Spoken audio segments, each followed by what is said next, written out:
Bueno, aquí hay personas que me conocen desde hace muchos años. Quizás hay alguna todavía que me conozca de cuando yo era el analista principal del Departamento de América del Comité Central para Estados Unidos. Lo que quiere decir que cuando yo doy una opinión sobre la mentalidad de la élite cubana de poder, estoy dando una opinión informada. Si alguien vino pensando de que ahora que vivía en Miami, estuve 15 años en Canadá con 40 bajo cero, pero si hay alguien que piensa que porque estoy en Miami he cambiado la opinión que tuve desde el inicio mismo de mis críticas sobre el embargo, lo voy a defraudar. Yo no he cambiado mis críticas sobre el embargo. Era una política que ha evolucionado con el tiempo, pero nunca ha sido eficaz, y voy a mencionar brevemente por qué. La única cosa que sí he cambiado es pensar que el embargo es el principal problema de la sociedad cubana. No lo es el régimen cubano el principal problema de la sociedad cubana. Lo que hay que cambiar es el régimen cubano. Ayer yo veía las diferencias de opiniones, algunos hablaban del embargo, otros hablaban de otras cosas, pero nunca escuché a nadie decir que la sociedad cubana es normal y funciona. Nadie dijo eso. Todo el mundo ha dicho que no funciona y que es anormal. Bueno, eso se llama régimen. Cuando hablan de cambiar el régimen y no quiero cambiar el régimen, eso es políticamente incorrecto. Bueno, es políticamente incorrecto que usted diga que va a cambiar el régimen con la 82 División Aerotransportada. A lo mejor eso es incorrecto. Pero lo que queremos todos los cubanos es cambiar el régimen, porque el régimen no es Raúl Castro, ni Fidel Castro, ni Alejandro Espín. El régimen es el conjunto de instituciones, normas, tradiciones y entendimiento que hay en una sociedad y que funciona como el régimen de gobernabilidad de esa sociedad. Y este régimen está probado y recontraprobado que no funciona. Entonces, por lo tanto, de la misma manera que sigo siendo crítico del embargo como una política externa, y voy a detallarme en eso, no lo soy por las razones que mucha gente alega, porque son falsas, y pongo en primer lugar, en el banquillo de los acusados, no a ese instrumento externo de política exterior, sino al régimen cubano.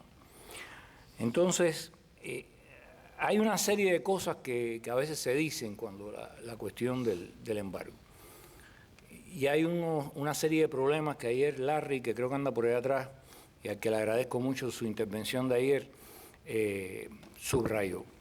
A veces perdemos el contexto de las cosas y hablamos del embargo como si hubiera sido uno y el mismo desde que nació. Y no es cierto.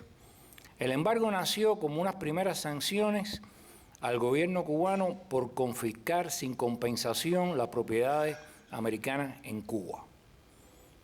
Poco después, eso se transformó en uno de los instrumentos, no en el instrumento, de la política exterior norteamericana bajo una filosofía de rollback, cambio de régimen. Cuando aquello no funcionó y cambió la filosofía de la política norteamericana hacia Cuba, vino una política de containment y siguió el embargo como parte de esa política de containment. Y también fracasó, porque mientras esa política se aplicaba, pues los cubanos andaban por África, por Nicaragua, en Bolivia. Por lo tanto, el containment tampoco fue una política que diera resultado. Lo que a mí me llama la atención es que también se nos quiere vender una política de engagement como si fuera algo novedoso. Y el engagement en Cuba comenzó con Felipe González en el año 94, si mal no recuerdo, lleva varias décadas ya, tampoco ha dado resultado. Entonces, en lugar de preguntarnos qué cosa es lo que no da resultado y por qué, creo que a veces andamos tratando de sustituir una política por otra sin que, no yo, sino los Estados Unidos, sin que eso necesariamente funcione. Déjeme decirle un par de anécdotas interesantes que en una ocasión en los años 90 se mandó a hacer a la Asociación Nacional de Economistas Cubanos un estudio de cuáles serían los beneficios que nos traería el levantamiento del embargo. Y el resultado fue un poco decepcionante, porque la Asociación Nacional de Economistas Cubanos llegó a la conclusión que si Cuba tenía que comenzar a pagar todos los copyrights de la piratería en la que estaba incurriendo, íbamos a perder más dinero con el levantamiento del embargo y el respeto de los copyrights, que si no nos los levantaran y hacíamos lo que queríamos. Hay toda una industria para robar películas, circularlas con marcas registradas en Panamá, pero bueno, esa es una historia que no me toca a mí.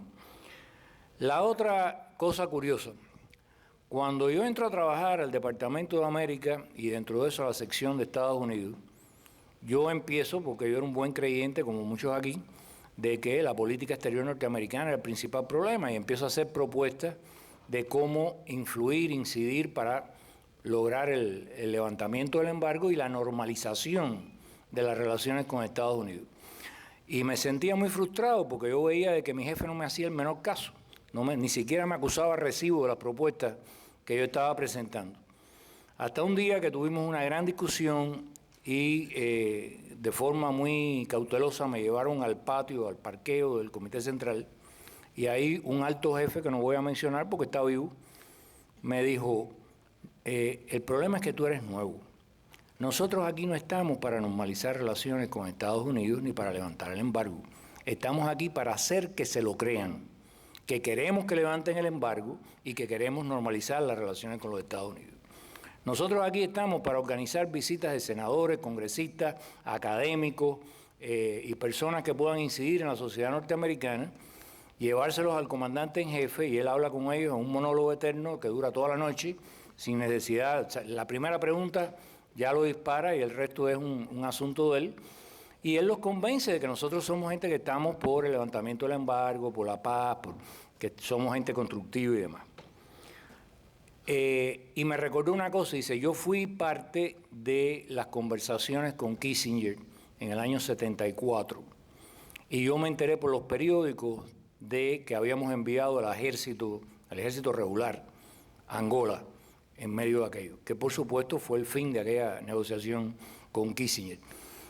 Aquellos que no tienen memoria de esa época, les recuerdo que Kissinger ya había levantado virtualmente el embargo a todas las sucursales de Estados Unidos en terceros países. Fue La Habana se llenó de Chevrolets, de automóviles comprados con dinero argentino que nunca se pagó a la Junta Militar. Y la historia de las relaciones con la Junta Militar es otra. Después de eso vino Etiopía.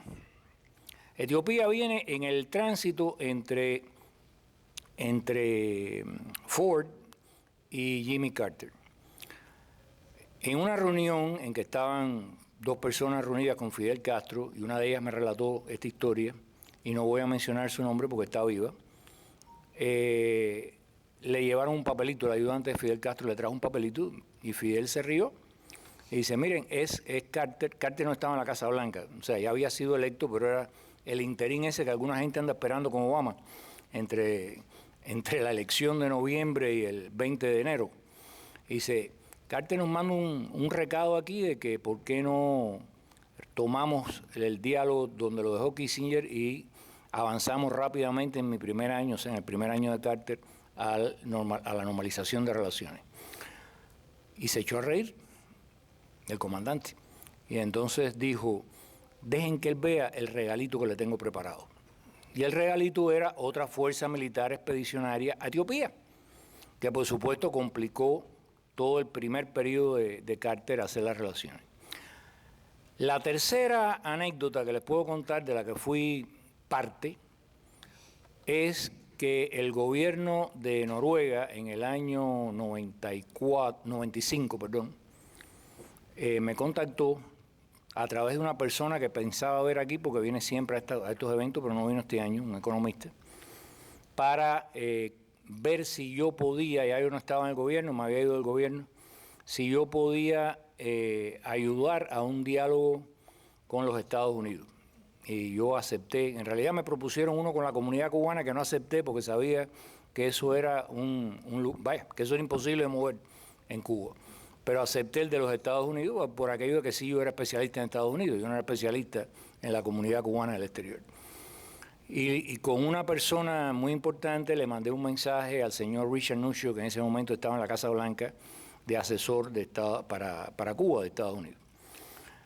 Y el mensaje básicamente, lo que yo le proponía era lo siguiente: Los noruegos estaban muy excitados, acababan de descubrir grandes cantidades de gas, tenían recursos infinitos con los que no contaban antes y podían financiar un papel internacional mucho más activo y querían hacerlo resolviendo conflictos y habían hecho ya tenían un primer éxito que no duró mucho, pero bueno, en ese momento fue exitoso, de poner a Israel y a la OLP a dialogar. Y entonces yo les propuse a los noruegos y ellos lo aceptaron y eso fue el mensaje que mandé a la Casa Blanca. ¿Por qué no hacer lo mismo? Porque si vamos a tener un año electoral, que es el 96, y todos sabemos que en los años electorales rara vez alguien mueve algo de la política, ¿por qué no usar el año 96 para que de forma totalmente informal se reúnan un grupo de funcionarios americanos y cubanos, los metan en un castillo, en un fiordo, boten la llave al fiordo y hasta que no se pongan de acuerdo no los dejen salir de ahí y que entre ambas partes hagan un programa de cómo se puede avanzar en los primeros 100 días de la administración Clinton. Clinton iba evidentemente a ser reelecto para normalizar relaciones, levantar el embargo, en fin, todo lo demás. La respuesta a eso fue la seguridad del Estado, que me tocó a las 12 de la noche en mi casa para decirme que yo estaba en contubernio con el enemigo. La historia no la voy a hacer, es muy larga, pero pude demostrar que no era el caso. De ahí, pues, simplemente tuve que desmantelar el canal que había. Y al poco tiempo volaron las avionetas de Hermanos al Rescate, o sea, destruyeron las avionetas de Hermanos al Rescate. Entre otras cosas porque se le iban a concentrar 3 procesos a Fidel Castro al mismo tiempo. Uno era la rama de olivo que venía de la Casa Blanca, y él no quería esa rama de olivo a pesar del hambre que se estaba pasando en Cuba. Otra era un movimiento reformista, sistémico, pero reformista muy fuerte, que se estaba dando en las instituciones del partido y de la sociedad. Y otro era Concilio Cubano, o sea, toda la oposición se estaba agrupando en Concilio Cubano. Al movimiento reformista lo desmantelaron con los acuerdos del quinto pleno del Comité Central. Y bueno, todos saben la historia del CEA. Todo. Al movimiento de oposición, pues los metieron a todos presos. Y por supuesto con las avionetas de Hermanos al Rescate, que ellos tenían un topo dentro de la organización, sabían cuándo venían, sabían que venían desarmadas, y las volaron. A mí, al día siguiente de aquella barbaridad, yo estaba en mi casa y me vino a ver el segundo jefe de la inteligencia para Estados Unidos. Y me dijo, sabemos por una vía operativa que Estados Unidos está considerando si bombardear la base aérea de San Antonio o firmar la Helms-Burton. ¿Qué tú crees que hagan? Mi respuesta fue, esa fue la pregunta de la semana pasada. Ustedes volaron las avionetas y ahora yo no te puedo responder cuál de las dos va a ser. Lo único que te puedo asegurar es que ningún presidente norteamericano que va a elecciones pierde el estado de la Florida y que por lo tanto debe hacer algo el presidente Clinton. Echarle la culpa después a Clinton de lo que va a hacer es totalmente injusto. Dicho eso, el embargo que tenemos ahora sí paso esa fue una larga introducción. Dicho eso, Clinton no se dio por vencido. Ok, déjale. Me resta 2 minutos ahí. Clinton no se dio por vencido. ¿Tengo sonidos? Sí. ¿Seguro? Sí. Ok. Clinton no se dio por vencido y Madeleine Albright, el 5 de enero de 1999, ahí está al final el enlace para el que quiera buscar la declaración oficial, anunció una nueva política hacia Cuba. Eso es 3 años después virtualmente de la Helms-Burton. Y la nueva política hacia Cuba era, en esencia, que Estados Unidos estaba dispuesto a negociar, permitir relaciones económicas, transacciones, etcétera, si surgía un sector no estatal en la isla, y habló de restaurantes, campesinos, incluso cooperativas, que eran en su mayor parte estatales, si vendían sus productos en el mercado libre campesino. ¿Qué quería decir eso? Que 3 años después de la Helms-Burton, la administración, es de suponer que después de haber consultado a todos los abogados que había en Washington, decidió de que el embargo de la Helms-Burton se aplicaba al sector estatal, que era lo único que existía cuando la Helms-Burton fue aprobada, pero que todo lo que naciera por fuera del sector estatal, por definición jurídica, quedaba exento de las sanciones. Eso es exactamente lo que ha estado aprovechando Obama. O sea, Obama ha llevado ese anuncio de la política a,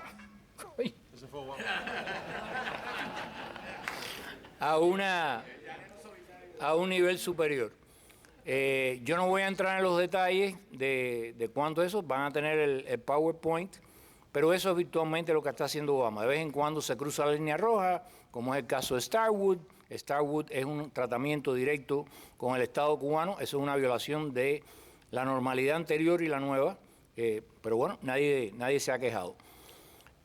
La pregunta que uno tiene que hacerse entonces es, ¿el problema de Cuba se va a resolver levantando el embargo?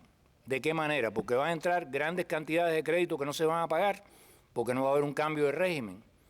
O hasta que no haya un cambio de régimen, el problema de la sociedad cubana y de la economía cubana no va a tener arreglo. Entonces, esa es la pregunta real. Todo lo demás es ornamento. Yo puedo criticar la ley del embargo, y la critico, y bueno, de hecho la he criticado todo este tiempo. Pero la pregunta es, ¿cómo se resuelve el problema de la economía cubana? ¿Levantando el embargo? No.